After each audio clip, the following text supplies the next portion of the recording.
You know, Rachel, somewhere, I don't know where, probably in southern Ontario, as where we are right now, somewhere James Duthie is staring out over a vast sea of nothing, questioning what his choices of his career that leads up to this point.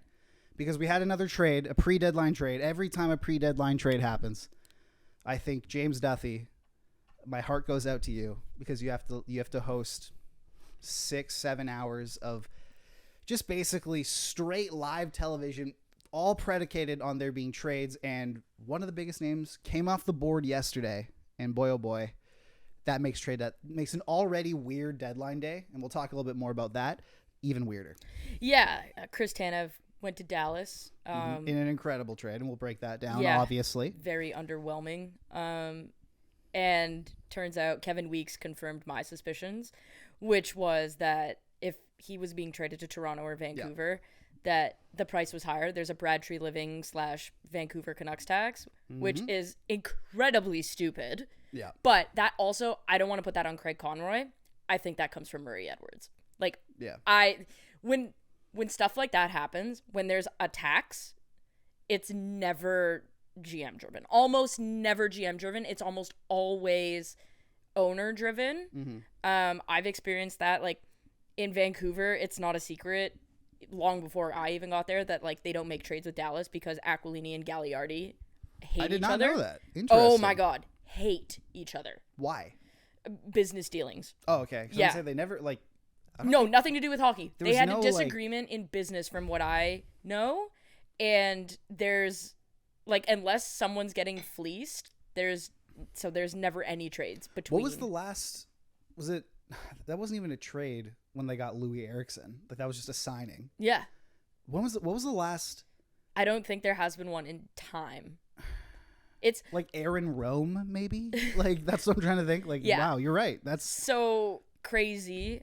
And obviously things last year in Calgary, just across the board, did not go great. And Tree Living, like they mutually parted ways. Like it wasn't like a firing. I think he was fed up. I think Edwards was fed up. I have a theory that Murray Edwards is angry that Brad Tree with the Matthew Tkachuk, Jonathan Huberdeau situation. Oh, but at the how could you not be? But at the end of the day, if you're in Brad Tree Living shoes, you had to make that trade. You can't lose him for nothing. You got Mackenzie Weegar and Cole Schwinn. And you did get Jonathan Huberdeau, and he's starting to find his game. Yeah, but I mean... But it's still... Okay, that contract is bad. But I think you and I can agree that getting those players was better than losing Matthew Tkachuk for nothing. I don't want us to start talking about Jonathan Huberdeau the way that Habs fans were talking about Slavkovsky earlier. Oh, no. You know, it was bad. It's still pretty bad. Taking a tax and saying you're not allowed to trade with Brad Tree Living, like as why an owner, limit your options? You're a petulant child. I know you want to be petty. Like there are definitely people. If I was in a situation where, you know, I had something that, like I'm in a, like basically if I had something that a former employer of mine wanted, you better believe I'd be putting a tax on that. but I'm also not. Comment. But I'm also not. But I also know that if there were like millions of dollars involved and it's a Stanley Cup potentially, it's a Stanley Cup and all that, like you might want to put bygones aside and just start to just kind of go, okay, like maybe this will be good for us in the long term.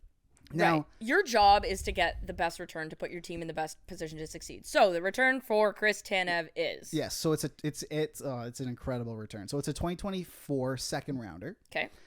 Which is this year's draft. Yep. It's also a conditional 2026 third rounder and prospect Artem Grushnikov. Artem Grushnikov fits the Calgary Flames system or timeline? Archetype. Okay. Very well. He is a nasty piece of big business guy on the back end. Yeah. He's big. He is when you think Battle of Alberta. Yeah. He's Battle of Alberta. So I think the Flames were more after an archetype of player rather than the best prospect, because there were other prospects that I had heard were sort of being included in discussions about that are better. But Grushnikov is different. And so I think that's probably why Calgary coveted him. Now this is how the actual trade went down, because we talked about how it was a three-way trade. Now this is some we're gonna bring it back, folks. Tidy ass business. by Jim Nill here. Like some fucking tidy business. So what happened is basically the first trade that occurred wasn't actually, did you know? And I hope they hang a banner for it. Chris Tanev was a New Jersey Devil for a hot second. So the New Jersey, because they have a ton of cap space. They do, and they weaponize it. So the Devils, what they did is they traded goaltending prospect Cole Brady to the Flames in exchange for Chris Tanev. The trade was 1-for-1. Incredible. And also Calgary retained 50% of Tanev's contract. Now, the Devils then took Chris Tanev, traded him to the Dallas Stars in exchange for Dallas's own 4th round selection in 2026. And in doing so, the Devils then retained 50% of that 50%. So Dallas got Chris Tanev at 25% of his salary. So Dallas got Chris Tanev. And so at the end of the day, the Calgary Flames then traded Cole Brady to the Dallas Stars, the guy who they got for Chris Tanev straight up, to the Dallas Stars in exchange for Artem Grushnikov, Dallas's own 2nd round pick in 2024, and a conditional 3rd round selection in 2026. Now, here's the thing too, is that the condition on that 2026 third is that it just doesn't, there's no, usually a condition like that is it upgrades to such and such pick if such and such happens. No, the condition is if Dallas makes the Cup final, then the Flames get that pick. If they don't, then the pick ceases to exist. Calgary keeps the pick, or Dallas keeps the pick. So basically, Chris Tanev was traded for a 2nd round pick and a B- prospect, B- prospect, C. I don't know. A C prospect. C prospect. Yeah. Now I can tell you he was like the 4th best Devils goaltending prospect. That's where we're at there. So I think it's a very underwhelming return. Incredibly underwhelming based on if that is what sets the market, yikes. So there are a lot of other GMs right now, and I can tell you this with pretty strict certainty. There are a lot of other GMs right now who are furious at Craig Conroy because, just asking around myself, this was a weird deadline because never before, and I think the Florida Panthers are responsible for this, for what they did last year, is never before have there been more teams that are either slightly out of the playoff picture or slightly in the playoff picture, but maybe don't have the ceiling to go for it. The rumor now is UC Saros has been taken off the market completely because so is Marc-Andre Fleury. Right. Because maybe. This is nuts. So there are a lot of teams, so there's basically a dearth. Dearth is lack, right? Or is it dearth?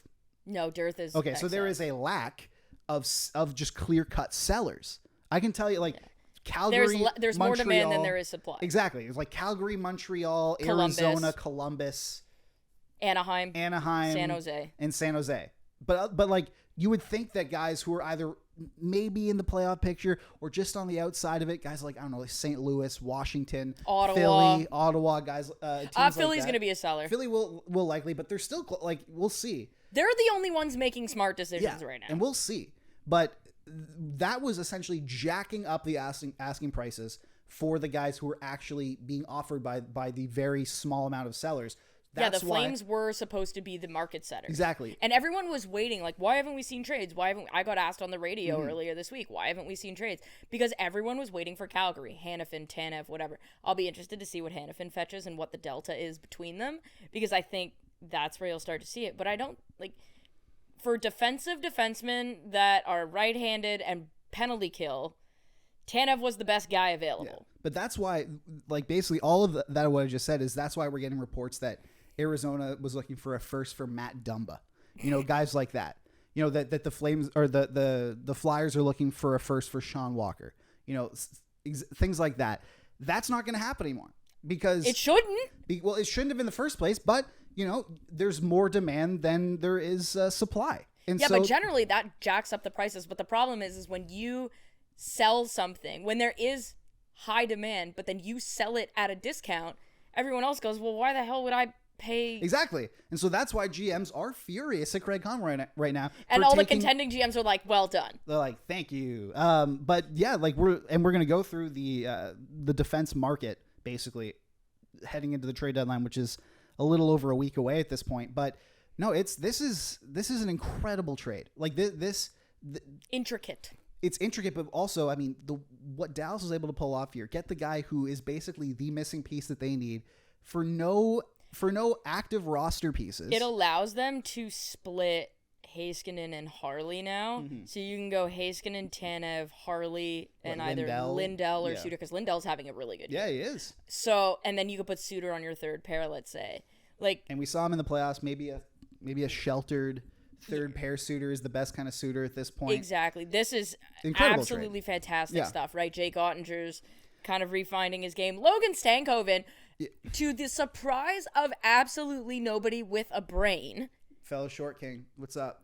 Comes out and has been amazing for. You know what's great too?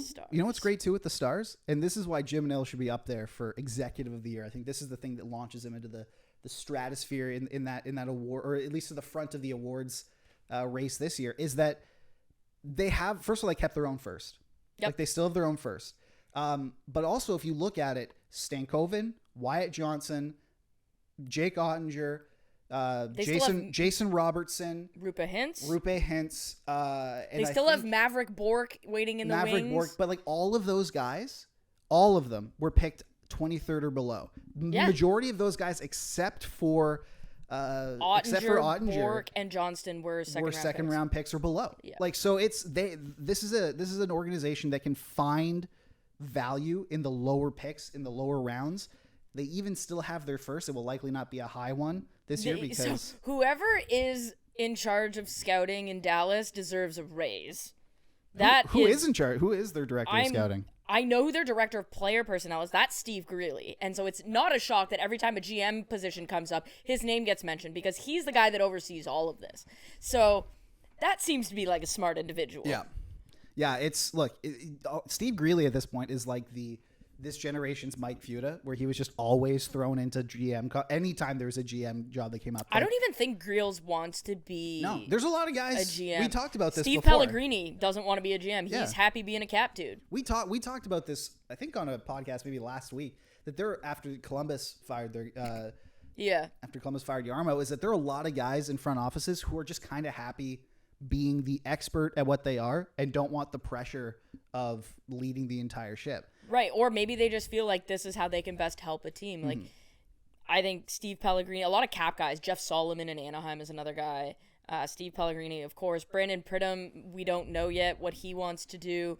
But there's a ton of examples, and maybe that's exactly what Steve Greeley wants, where he's like, I don't necessarily want to be a GM. I just want to stay and do what I'm really good at and not kind of step outside of that. And that's totally fine. So we've covered Chris Tanev. We're going to have a fun little story here, and then we're going to really dive deep into the defenseman market. So, Mike. Yeah. Earlier this week, Annie Montoya and Lauren Ellerby. Al Montoya and Keaton Ellerby's wives. Bows, if you will. The brains of the operation in that family. Started a company that basically handles all of the logistics when a player is traded. This is awesome. So this was written in The Athletic by Ian Mendez. Shout out, it's a great piece.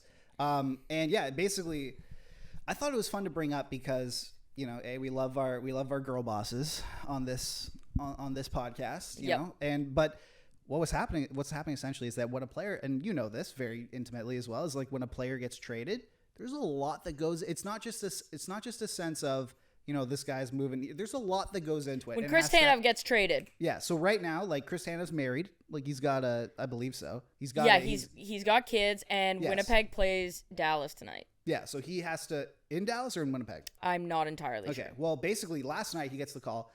Within, I would say, like 8 hours or something, he has to be like on a plane to wherever he is. Yeah. So what happens is the team travel, like, logistics coordinator calls you, introduces themselves, and they're like, okay, send me all your passport stuff, send me everything. If there's visa stuff, there's somebody else that handles that. But if Dallas is playing in Winnipeg, he can play. But he is Canadian, so there might be a work visa situation. He may not be able to play tonight if the game is in Dallas. But basically what happens is that guy gets on the line, you give him all your stuff, and he's like, I'm going to get you out on the next flight that we can get you out on pending visa.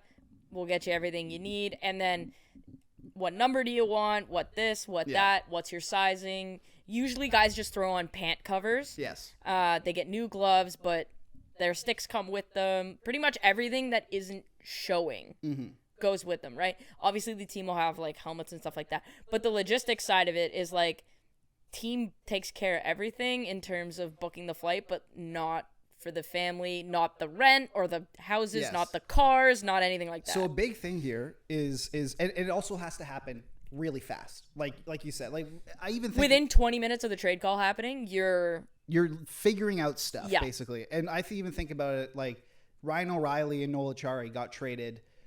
I believe it was like 11:30 at night Toronto time last year, right around the trade deadline. Yep. So from St. Louis, and they arrived in Toronto. I saw them arrive because I was like one of the last to leave morning skate that morning, and I saw them walk in and meet everybody. And they arrived at, I believe it was like 11 to 11:30 and Toronto it's a time. 3 hour or and 2.5 hour played flight that from night. St. Louis. And Yeah. they played that night. Like things happen quick. So if you have a wife, kids, a pet, a house, potentially a mortgage on that house, or maybe not, but like you have utilities. Like so a big thing is what Andy Montoya and Lauren Ellerby do is they take this company is called Pro Relo, and it takes that emphasis off of the basically the wives or the partners, or at least helps them out. Yes. Yeah. So what they do is there was a big thing with their first client was Zach Bogosian's family. Bogosian got traded this year from Tampa to Minnesota. They literally got that trade call. In the article, it says when Bogosian and his wife were waiting to pick up their kids at like a Tampa elementary school or daycare or whatever. And so they had to go, all right, well, Zach, you have to get all your stuff together, pack a bag of essentials, get all your equipment, go on a plane, whatever. We're left with, okay, what do? We have utilities that we have to cancel on this house. We have to make sure this house goes on the market. We have perishable foods in our fridge and in our cabinets. You know, we have a dog. We have children in We school. have children in school, but we have a dog. Like we have a German Shepherd. We have to figure out how to get there. We have 2 cars. Yeah. We have to figure out how to ship those. There's a lot that falls on the And partners. depending on what team you are, like when I was in New Jersey, there was this lady, her name is Marie. She is widely considered to be one of the, if not the best, team admin. Like she had my visa and think I'm not an NHL player. I'm just I was a schmuck at the time, 21 years old. Remains to be seen. She had immigration in the office waiting for me when I arrived in New Jersey. She's that good. Like Wow. I've never seen a visa process happen that quickly for a non-athlete. Like it was, my cousin is currently trying to get a U.S. visa, has been waiting 2.5 years. Wow. I got mine in like 36 hours. It was insane. So there are some teams, and I remember when Blake Coleman was moving back to Dallas after the end of the season, she organized having his pickup truck shipped there and shipped back at the beginning of the next season. So depending on what team you're playing for and like what staff they have and how experienced they are, you can get some help, but not this kind of help. Yeah, and so this is basically to take that load off of. It's all specialized. Like, you know, one person's there in the house basically going through like a pantry or clothing, be like, keep, don't keep, okay, boom, like, and the other while the other person's processing the fact that they have to basically pick up all their roots, move them to a new place, probably dealing with kids, and the other person's on the phone dealing with so I think it was Ellerby's the one who's on the phone dealing with the gas company, the electric company, or the hydro company, whatever you want to call it, a realtor to put the house back on the market, stuff like that. It's great, and they're working with the NHLPA to become a preferred vendor, which means that players will get them at like a significant discount, which is great. And also, what's also great about it is that teams are expected to, in the collective bargaining agreement, basically reimburse players who get traded for any reasonable expenses that are required with that. So a lot of this can be reimbursed by teams, and if it can't, it's a tax write-off. Exactly, but they actually deal with, and they say in the article, they deal, when it comes to any payment, they deal with teams. They don't deal with the actual family, because the team's supposed to reimburse everything like that. So it even takes the hassle of like it even takes the hassle of having to submit like receipts and invoices to a team, and then they go, oh, maybe this, they have to go through it. Like, that's all on them. It's great. And the trade deadline, like, I think this trade deadline, they're going to be busy. They're going to be busy. So it's just cool. Want to give a highlight to that, because it's an aspect of the game and an aspect of, I guess, sort of the industry that we never think of. And I'm surprised something like this hasn't happened sooner.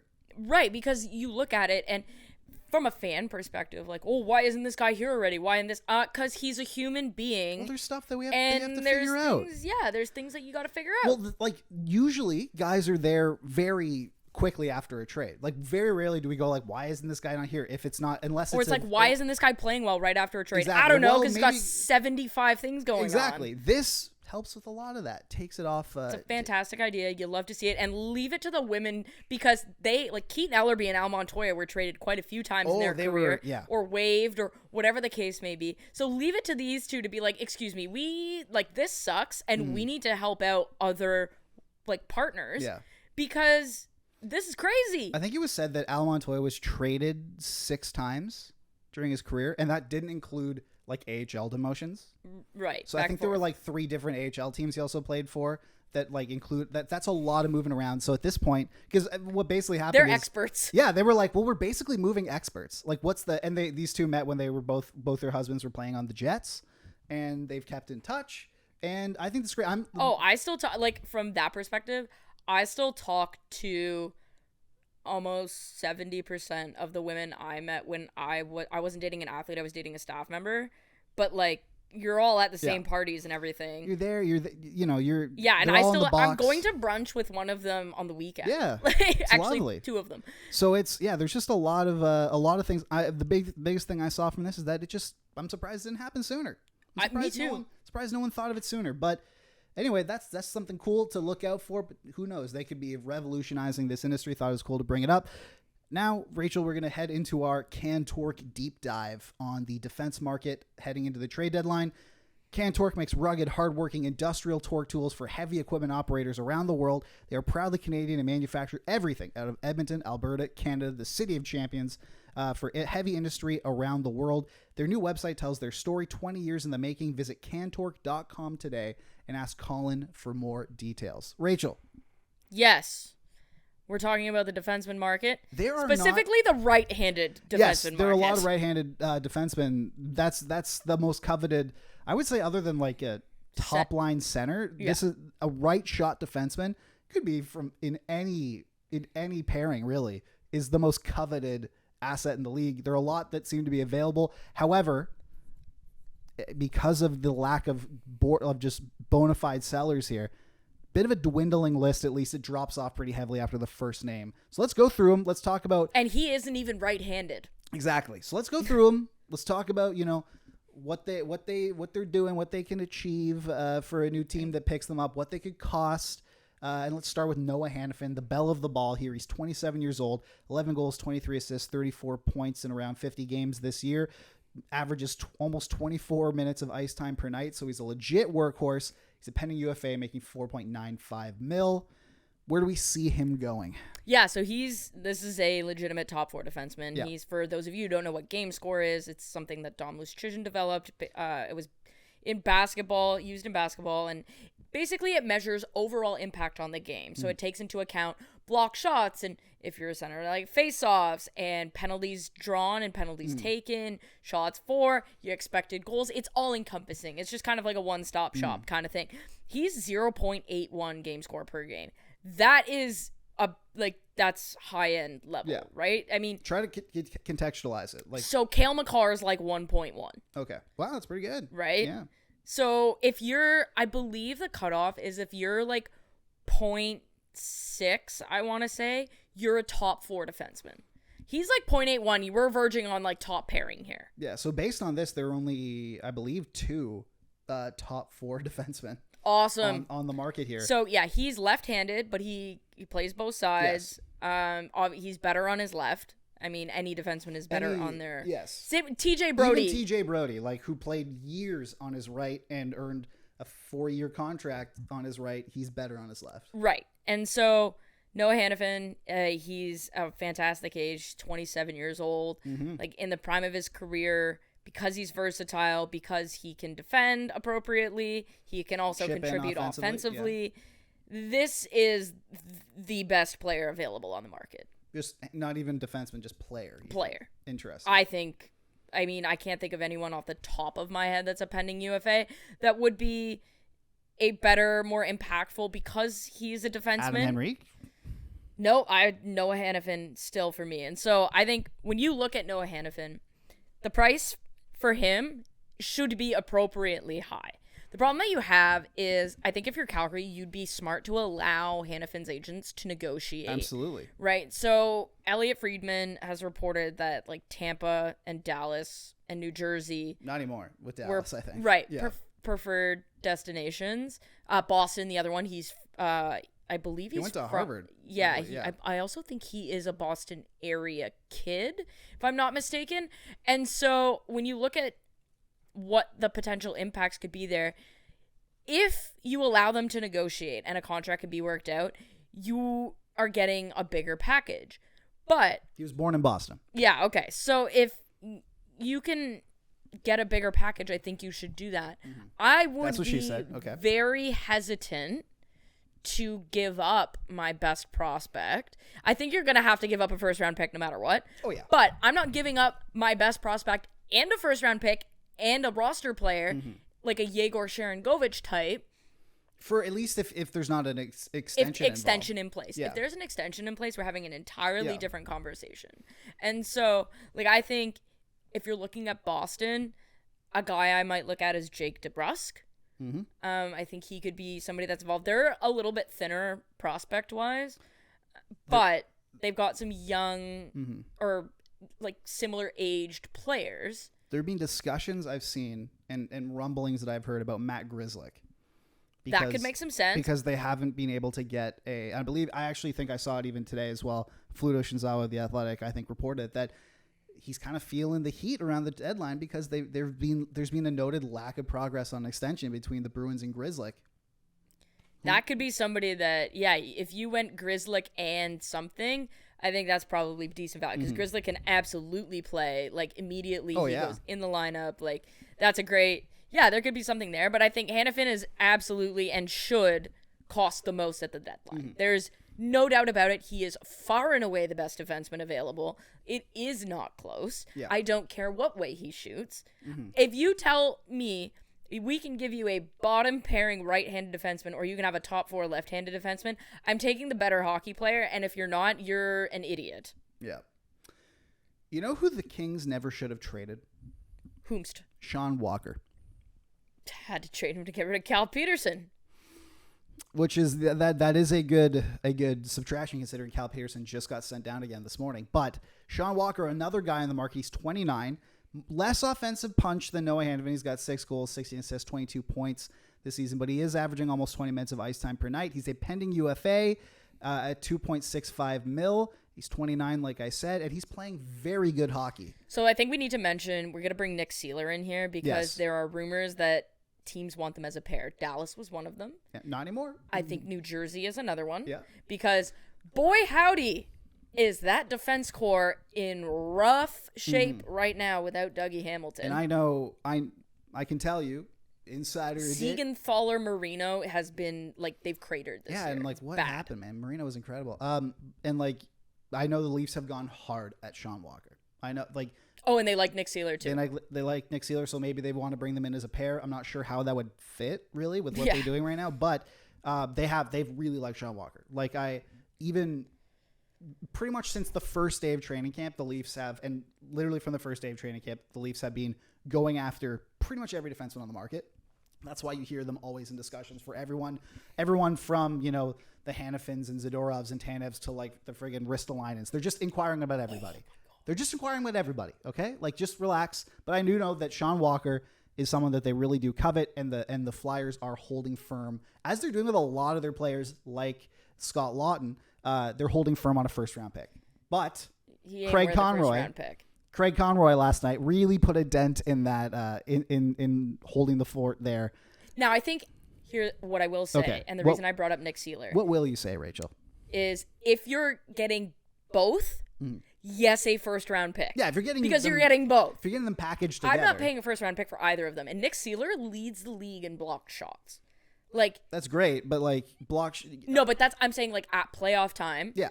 That's penalty really killing, really tough to play against. Like, him and Walker have actually formed a great pairing. Just in talking to people around Philly, those are two guys where, like, they're constantly setting the example of how to play appropriately in the defensive zone. And I think they're a big reason why Philadelphia has had an uptick this year is because their defensive play has been so stellar. Like, Travis Sanheim hasn't been particularly great for Philly this year defensively. Defensively, yeah. Yeah, offensively different. But Nick Seeler and Sean Walker have been. So I think if you're getting them together, you're probably giving up 2 pretty decent assets. Also, the fact that Walker's making, and I know this is through the end of the season, so they're all prorated, but it's important when every cent counts. With all these teams are up at the upper when you're limit within of the a cap. junior chicken of the salary Exactly. cap, it matters. And that's just an indictment on the fact that how much junior chickens cost these days. Because back in my day, they were $1.39. Now they are $3.30. Man, when I lived in the U.S., they were 75 cents. I will kill somebody. But Sean Walker makes 2.65, and Nick Seeler makes 7.75K. Together, that's less than if you retain half on both of them. Yeah, then you're getting these two guys for like $1.75 million to combined. Right. For like you can send something the other way for that. Like you're sending a first round pick and like a decent, decent, probably a B prospect, like a B prospect, and maybe like a third on top of that. Like I think based on the prices, you'd have to send some money back. Most of these contenders would have to send some money back. So you're probably But sending you're a bottom end retaining, roster player. No, even then, because bringing 1.5 in sometimes is just it can't be done. No, I know. 1.75. So you're probably sending back like a bad contract. No, not even. Like you could send back like a younger-ish roster player that's on an ELC. Is what I'm getting at there. So Sean Walker on his own, not worth a first. Nick Seeler on his own, definitely not worth a first. Together, worth a first. Exactly. So I think there's, the Chris Tanev, like now every GM can basically say, because Philly's made it known that they might want to negotiate with these two. If I'm Danny Briere and I don't get what I want, I don't necessarily think there's a harm in keeping them. No, definitely not. And I mean, you can potentially re-sign them. Right. And all 3 Philadelphia defensemen. Philadelphia defensemen that we're talking about have positive impacts. Now, which is crazy to think for the third one. Rasmus Ristolainen, I did some digging. He is a positive impact player when, and only when, he is on the third pair. Okay, so I guess when he is in the top 4, it is a hot mess. Okay, so we'll just jump to Rasmus Ristolainen then. He's only played 31 games this year. He's got 1 goal, 3 assists, 4 points. He's averaging 16. And he's out of the lineup right now. He's out of the lineup right now. Can't be traded right now. Yeah. Well, I mean, no team is going to pay what Philly wants, not knowing if he's going to play for them. Exactly. Although we point out that, guys like, for example, Riley Nash was traded to the Leafs while on LTIR. Gustav Nyquist was traded on LTIR last year. It can happen, but it definitely diminishes the price. But you're not giving up assets. Definitely diminishes the price. Yeah. But yeah, he's got 3 more. The thing about his deal is he's basically a third pairing defenseman if you want to get real positive impacts out of him. And even then, he's 0.34 game score per game. So that's like it's bottom pairing. It's bottom pairing. He also only averages 16:41 of ice time and gives you basically no offense. But he's got 3 more years at 5.1 mil. It's going to be a no. So if you're able to trade that guy at all, that's a win. At all. It's not even like I wonder what teams will give up. Any team who thinks that they're acquiring a second pair defenseman is wrong. Immediately dismissed your GM. Yeah. Immediately dismiss. Because he has shown Rasmus Ristolainen can play third pairing minutes. Yeah. What is the rule for bottom 6 forwards and bottom pairing defensemen? No term, no money. Yeah. He is all the term, all the money. This is bad. Ristolainen, he's basically replacement level at this point? Like you could. Yes. Yeah. When he's bad, he's below replacement level. When he's good, he's roughly appropriate. Yeah. That's good. Uh-oh. There it goes. The second straight episode, if you can't see that on audio. And now the stick's going. I just want to see this collapse. We're just going to watch this happen right now. Just tumble. Oh, here it goes. Here it goes. I'm realizing that that's a $10,000 frame right beside it. So that's good. Morgan Riley's game-used goal stick. Bang! And it's fine. Yeah, there we go. Our every episode, our studio breaks, crumbles beneath our fingers. All right. Speaking of crumbling beneath our fingers, Rasmus Ristolainen's trade value, because at this point there's no way. Just put it anywhere. Literally, I don't care. Just drop it. There we go. If the Flyers are able to get out from this guy, because Another team, they're not trading for Rasmus Rolander. They're trading for an archetype of a player. A big, lanky dude who they think can disrupt the cycle or disrupt the rush. And it doesn't work that way. And is mean. And right-handed. Yeah. good for everyone involved. All right. Matt Dumba. Here's the thing about Matt Dumba. Well, he's 29. He's got 4 goals, 5 assists, 9 points so far this season. Boy, howdy, are some teams happy they didn't give him a long-term contract in the summer, eh? Oh, yeah. And they are, and he's averaging just a little above, literally 4 seconds above 20 minutes of ice time per night. 2 things about Matt Dumba.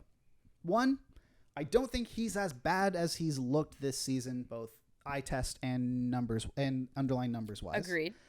Number 2 is there's an Arizona tax. Yes, I am not taking the Arizona Coyotes this year are a lot like the Anaheim Ducks last year, in that I am not taking any results that their players put up in playing in that malaise last year seriously.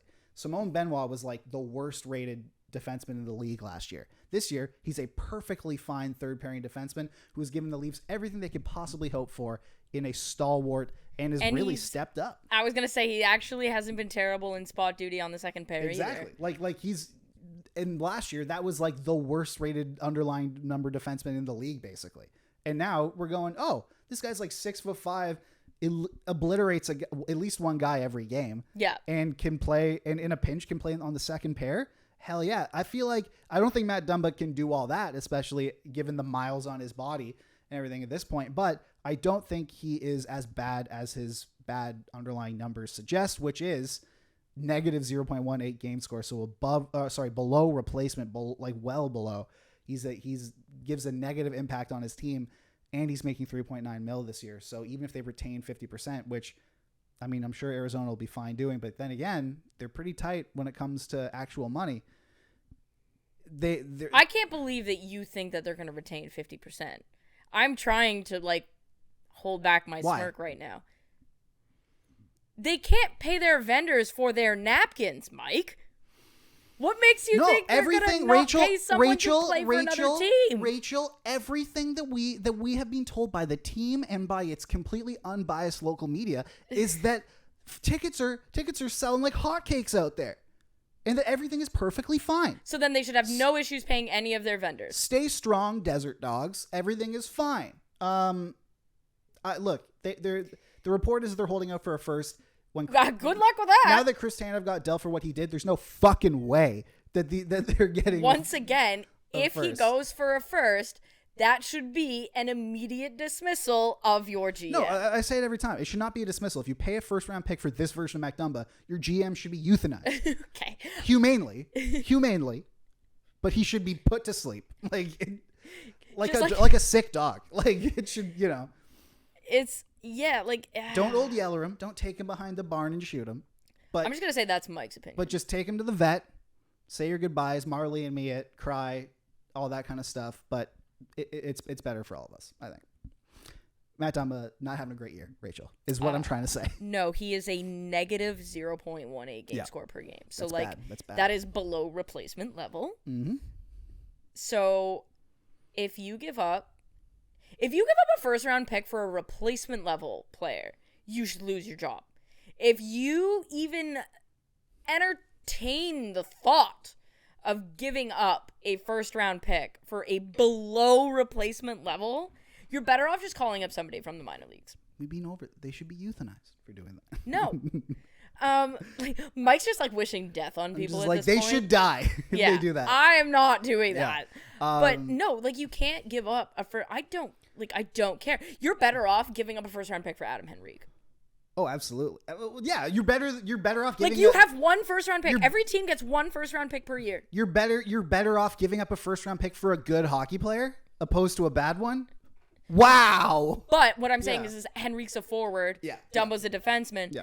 So intrinsic value there, but I actually, if I'm gonna give up a first round pick, it's going to be for the better hockey player. Yes, exactly. Regardless of position. What can Matt? Let's try and spin it positively here. What can Matt Dumba do well? What would a team? Let's say he's on the market. If a team is lacking X, what would they should go get Matt Dumba? Shoots the puck well. Okay.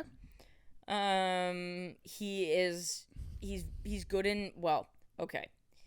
Prior to Arizona. Yeah. Good in transition. Okay. Both offensively and defensively. I will say this. My evaluation of him this season is difficult because I rely a lot on numbers. And frankly, I'm not being paid to watch Arizona Coyotes hockey, and I'm not watching it then. Take this season away. Like now, I am going to the Arizona Coyotes Toronto Maple Leafs game on Thursday night. So by the time this episode is out, I will have watched Matt Dumba with my own eyeballs. Hey, who knows? He could be traded before then. Who knows? Across the hall. No. Jesus. I think in the right now, he's not in a position to succeed. 0 players in Arizona are in a position to succeed. So strike his results from this year from the record. Like, Your Honor, it's then he's worth a first round pick. Even last year when he was healthy scratched a couple times? I think at the beginning of last year, yeah, but not towards the end. That's the problem, is like his value has continued to drop off, and until I see him on a team that he can play in a position he's more suited for. Rasmus Ristolainen's a great example because he's horrendous when Buffalo had him on the first pair. Yeah. On the third pair in Philly, that's fine. Yeah. I think Matt Dumba's a lot of the same. On the second pair in Minnesota, no, we cannot have that. Mm-hmm. But on a third pair, you can... Yeah, that's fine. Again, not paying a first-round pick for a third pairing defenseman. So put together a package for him. I honestly, like... You're a team that can play him the way he needs to be played to succeed. Like, oh, I don't know, man. you're freaking New Jersey. You need a guy. You're New Jersey. Okay, that's probably a good... Like that. I feel like that's a good fit for him. Yeah, okay, so... What would you do? I think you're probably looking at like a third and Graham Clark type of deal. So like a B, maybe B- prospect. It's not bad. And a mid-round draft and like pick. A third-round pick. That's not bad at all. Maybe a second, like maybe. But under no circumstances should you be even... Like, they say we need a first. You're like, click. Yeah. Hang up the phone. Goodbye. No. All right, well, like, not even hang it up. Like, I'd actually hit that button on the thingy. Yeah. Because you're making another call. You don't even want to put the phone down because you're making another call to call another person to talk about how fucking stupid the last person who called you was. Yeah, exactly. All right. Alexander Carrier, someone who I'm actually very interested in at this deadline. So I actually don't think he's on the market right now. Oh, well, because Nashville's doing a bit better than they thought they would, even though they had their U2 concert canceled by the team. That might be why they're doing better. Yeah, because they couldn't hear It's a Beautiful Day surrounded by psychedelic lights in Vegas. And so they thought, guys, we got to pull together. This is bad. It's bad. We need to see Bono and The Edge play. And we weren't able to do that. So we got to pull it together. Yeah, Alexander Carrier, if he is available, I think I think he's one of the most underrated defensemen in the league. Wow. He's tough. High praise. He skates well. He can shoot the puck. He can penalty kill. Like, he's very well-rounded.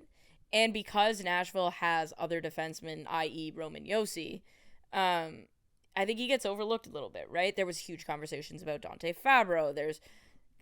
Back in the day, there were conversations about Ryan Ellis and God knows whatever. They're a defenseman factory over there. Mm-hmm. So I think Alex Carrier would be a great, like, if I'm Edmonton, that's who I'm trying to get, right? And there's another one. Matthias Ekholm used to play in Nashville. Like, they're really good at manufacturing defensemen. This is someone the Leafs should be going after hard. I'm not sure. I don't have the information if they have. Yeah, if I'm Edmonton, New Jersey, Toronto, this is a positive impact player who can play in all situations, can actually play in the top 4. Yeah.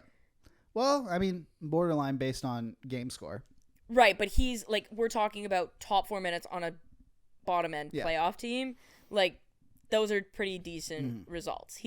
I think you put him with a high-end defenseman, and you can have something there, right? So if you're in Edmonton, let's say, you can play Ekholm Bouchard, and then you got to play Carrier with Nurse maybe. Yeah. And Carrier Nurse sounds a lot better than Nurse Cece. And if you can move CC to the third pair, that's where CC's much better off. Rasmus Ristolainen again. Yeah. Like, that is where we're at with these guys. And so I think if you're an Edmonton, a Toronto, and New Jersey, and you actually want a player that can step in your lineup and have a positive impact, I think Alex Carey is the guy that you give up assets for. Cool. All right. Well, another guy, Ilya Lyubushkin.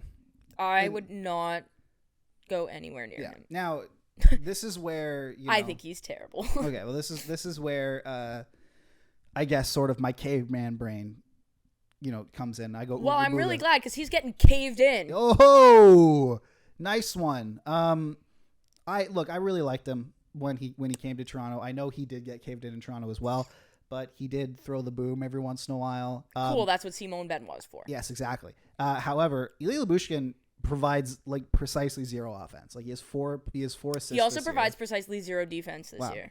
Well, he makes $2.75 million. He's a pending UFA. He's 11th in block shots. He's also the 17th worst defenseman in the NHL this year that has played more than 10 games. There are AHL defensemen that have better results than him this year. Hey man, there's 16 worse than him. Yeah, I'm pretty sure all except 2 are currently in the AHL.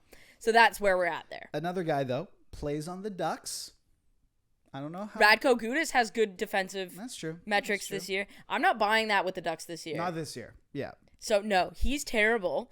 And if you give up, someone will give up something for any him. Assets more than like a fifth, he'll get a third. I'll put a crisp $10 bill. Oh, I'm not saying he won't. I'm saying you're a dumbass if you do. I'm going to put a crisp $10 bill. I'm just going to say this. The Stanley Cup winning team doesn't have Ilya Lyubushkin in their lineup. He's their 7th or 8th D. Damn. That's where Chris Tanev is playing for the Dallas Stars. Yeah. He's going to bump Thomas Harley down to the second pair. Like, what are we doing?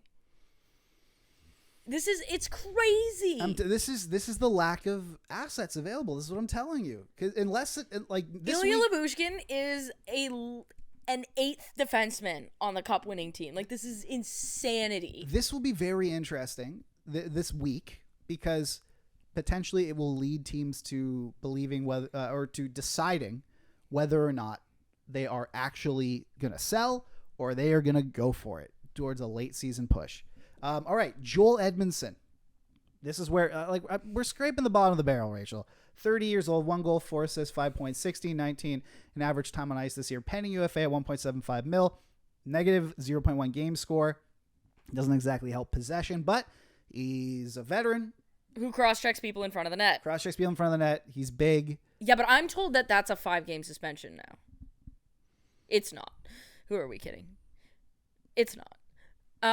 I also, once again, he has 5 points, you said? Yep. He's a third-pairing defenseman who's getting caved in. With no offense. Someone will give up a 4th-round pick for him.